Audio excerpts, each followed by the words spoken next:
Hello and welcome to Series 2 of the Training for Influence podcast. Our aim is to help you deliver the best training possible. We'll be exploring how to make the most of every single second in a training session and how to deliver training so that it has added influence. You'll be hearing from me, Tammy Banks, and I'll be chatting with Training for Influence graduates, facilitators and experts who can speak to each of the steps. Expert, tailored, engaging and values-led. We hope you find these podcasts really beneficial. To start the series, this episode is going to summarise each step and why we truly believe it's fundamental to the methodology. Because each training day is precious. In a sector where caseloads are increasing, employees are burning out and every decision impacts lives, it's paramount that we upskill and positively influence outcomes at every opportunity. Training for Influence is our creative solution, a methodology that transforms any training session, weaving golden threads that influence organisational outcomes without costing the delegate, service user or commissioner any more time or money than they're spending now. I know from personal experience that it takes just one person at the right time, in the right place, to change someone's life. Training for Influence helps us all, facilitators, delegates, service users and organisations, be the best that we can be. When we talk about training, we talk a lot about the importance of being an expert. People often ask us, what do you mean when you use the term expert? Well, actually, we mean two different things. We're referring to operational expertise and we're referring to expert facilitator skills. And they're both equally important. So an operational expert will have connected expertise. So I guess you can say they've walked the walk in some way. Now that might be connected experience professionally or it might be personally. And it could be connected to the service group, it could be connected to the organisation, it could be connected to the customers, and it could be connected to the sector. So it's really wide ranging, but it needs to be transferable. And it needs to be expertise that specifically can help bring that subject alive for the delegates and connect it to what they're doing day to day. An operational expert brings with them stories, brings with them ideas and connects the subject objectives from the training that day to the delegates in the room and their operational activities, so that it's really relatable and the delegates can leave that session and use that learning and use those techniques and skills to really change and adapt the way that they're delivering services the very next day, so it has an immediate impact on service users. And an operational expert is also really useful when you have new people in the room and they're looking for some reassurance or they're looking for some experience from somebody who's been there and done that or similar. So operational experts really help to remotivate and engage and also inspire and remind people why they're working in a field that's quite difficult and with people who have complex needs and or vulnerable. But an operational expert on their own, if they're just delivering training, well, isn't much use really. They really do need to have those expert facilitation skills as well. They're equally as important. If you just deliver static training to somebody, no matter how much of an expert you are with regards to the subject matter or the sector, then actually they're not going to take away a lot of that information or be able to relate it to what they need to do to deliver their services the next day. So an expert facilitator has those skills of being able to facilitate learning. They don't just direct training. They recognise the other experience in the room and they facilitate discussions. They cover different learning styles and they encourage emotional learning. They take people on a bit of a journey. So it's really important to be able to have those skills of being able to ask those open questions and involve people in the session from an expert perspective. So expert facilitation skills and operational expertise are equally important. And when they're matched together, they make a huge difference.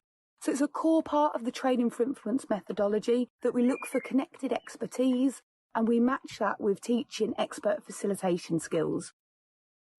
Tailored is the second step in the Training for Influence methodology for a reason, because it's fundamental, it's really important. Once you've got your expert in the room, you need to ensure that they tailor the training session accordingly. This is so important to ensure that the organisation and the delegates really understand the topic and how it connects to what they do on a daily basis and how it can really influence their frontline delivery. But how do you tailor a training session? Well, there's multiple different ways, and in the book I kind of describe it as layering, because that's what I think it is. When you're first designing a training session and you're pulling together the skeleton, then you're thinking about the legislation, you're thinking about the best practice, you're thinking about the guidance, you're thinking about the mandatory information that needs to be covered within that training session. That will differ depending on what the subject of the training session is, and there will be a variety of different complexities that go into that. And then you also think about the quality assurance and any quality assurance standards that an organisation might need to meet, or any commissioning or any monitoring. So all of that needs to be considered right at the beginning in the skeleton of the course before you do anything else. And you need to connect all of that to the objectives of the course. So what are the objectives and how is this really relevant to them? So you've got your first two layers of tailoring. The next part is actually getting to know the organisation and getting to know their objectives for undertaking this session. Why have they booked this session? Get the organisation to talk to you, to tell you about what they do, the services that they deliver. And if you work for that organisation, go and talk to different team members. Find out actually the applicability of the subject that you're going to be delivering that day. Ask them specifically to give you some case studies to help you make the activities relevant so that the subject comes alive for the delegates, so that they can absolutely build on their current level of knowledge and walk out with techniques that are relatable and immediately usable to have impact on the front line to the service that they give to their customers. So talk to the organisation, talk to the team manager and find out all of that information that connects the subject specifically to what they do on a daily basis. And then your final layer of tailoring is about actually considering the individuals that are going to be in the room that day. What team are they from? What are the dynamics of that team? And do you need to consider any special kind of intricacies and present from a certain perspective because of the diversity of the individuals within that room? So tailoring is about being really layered. It starts off wide with that legislation and then builds upon each other until you get right down to that nitty-gritty information.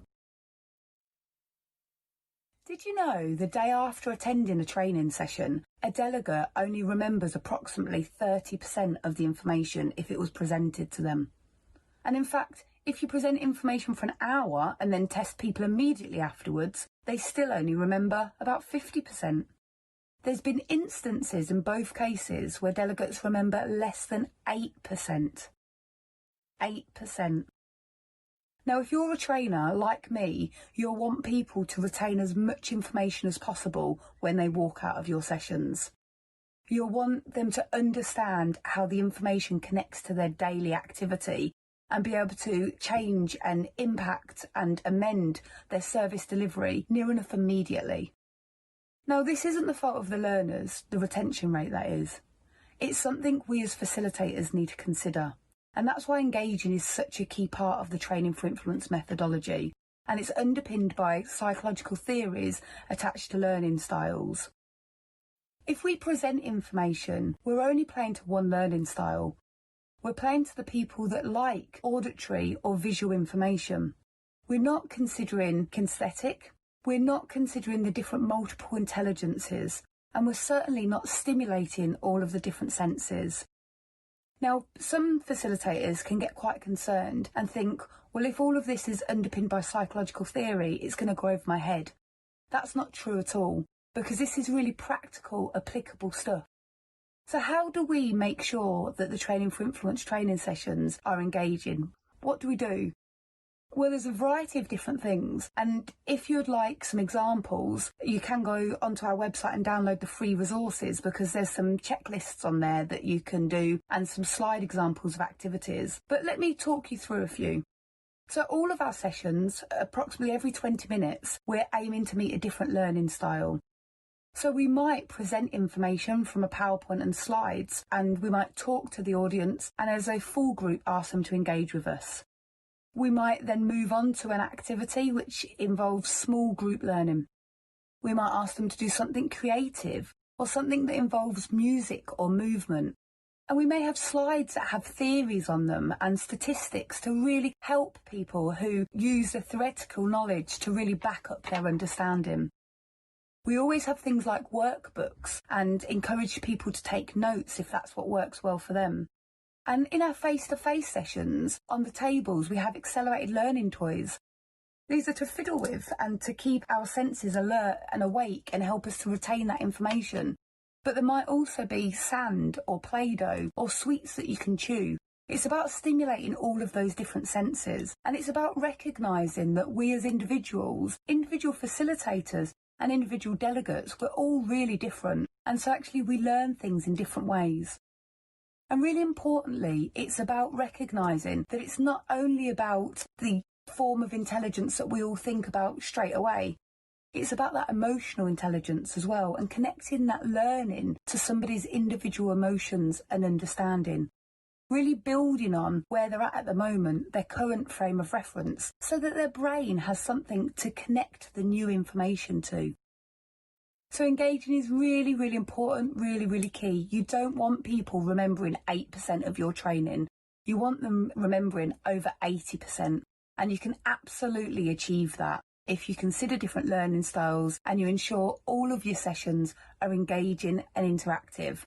Whether that's face-to-face sessions or live online sessions, it's equally important. I'm going to talk to you a little bit about why being values-led when you deliver training is so important. You'll know that it's the golden thread in the Training for Influence methodology. It's what pulls everything together and it's what makes the magic happen. It's great if you've got an expert in the room with operational experience and brilliant facilitation skills. It's fantastic if you've tailored the session to the organisation's needs. And it's brilliant if your sessions are interactive and engaging and consider all learning styles. But being values-led is absolutely core, and that's from a variety of different perspectives.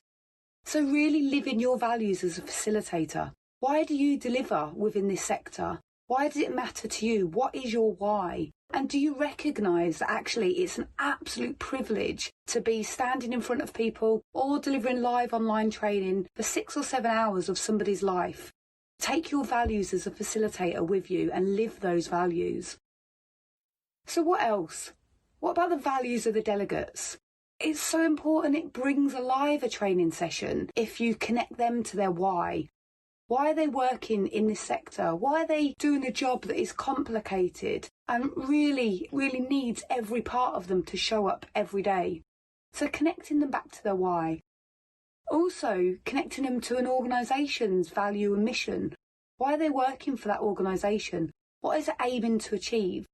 This can be really powerful, particularly if somebody is feeling devalued by their organisation or disconnected from the mission. It's so important, and you can do this within the constraints of the subject that you're delivering every single time.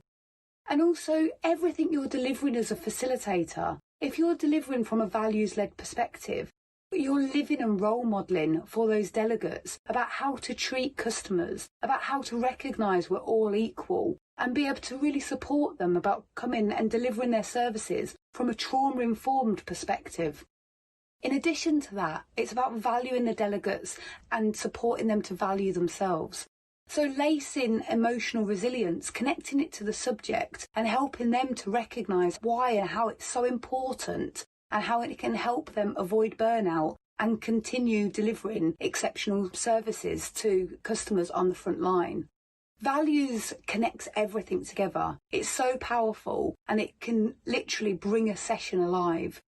So I implore you as facilitators, take your personal values with you. Recognise the privilege that you have in the room of that day and really inspire and motivate the other people in the room to recognise their why whilst you're supporting them and giving them the skills and the techniques to go out and deliver values-led services to their customers on the front line. So let me tell you about a variety of different ways that you can deliver training for influence. We love the methodology and we have aspirations for people around the world to deliver using the methodology, making the most of every single second of a training session and delivering added influence. particularly in the sector that works with people who have complex needs and vulnerabilities, because actually each training day is really, really precious. And what we want to be able to do is ensure that every single second is made the most of. So how can you get involved? Well, there's a few ways. You can register interest in the book. So the book will be with us in September, and you'll be one of the first people to know about that. The book takes you through step by step the Training for Influence methodology, and at the end of each chapter it talks to you about top tips, things that you can specifically implement near enough straight away. It's a great introduction to the methodology.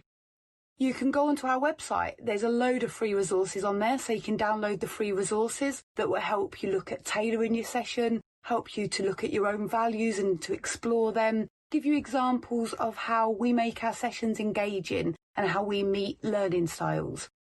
In addition to this, if you really want a detailed kind of look at yourself and to analyse your own training, you can complete our scorecard, so you can assess your own training. You can go onto our website, you can click Assess Your Training, and you answer 80-ish questions, either from the perspective of you're a manager managing a training department, or from the perspective as you deliver training yourself as a freelance or as an internal trainer. So you can go through that scorecard, that diagnostic tool, and you can really get to grips with actually how much of your training is delivering added influence. And then finally, if you'd really like to deep dive and to understand the Training for Influence methodology in intricate detail and be able to explore how it connects to you, how you deliver at the moment, and how you can learn the different elements of how to be engaging, or those facilitation skills, or how to lace those values all the way through your sessions, then apply to our 12-week programme, which is an accredited Training for Influence programme, where you'll be part of a cohort, where you'll be matched with other people so that you get the absolute most out of that learning. On the 12-week programme, there is an online learning platform, and there's also live sessions each week, there's workshops. You're connected in a vibrant community that you get to stay part of for 12 months after the programme, where you get continued learning and updates. And throughout each of those modules that we go through, from that expert, that engaging, that tailored and that values-led, we also connect that to face-to-face and online training and give you the teaching and the learning around that, so that you can be an expert at facilitating either or, whether you decide to do it online or whether you decide to do it face-to-face.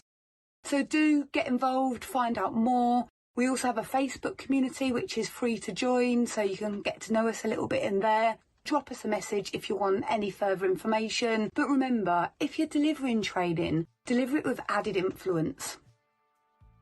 To finish, I'd just like to say, I truly believe that facilitating training is both an opportunity and a privilege. So thank you for recognising that effective, values-led training can make a real difference to delegates, to organisations, and ultimately to people accessing frontline services.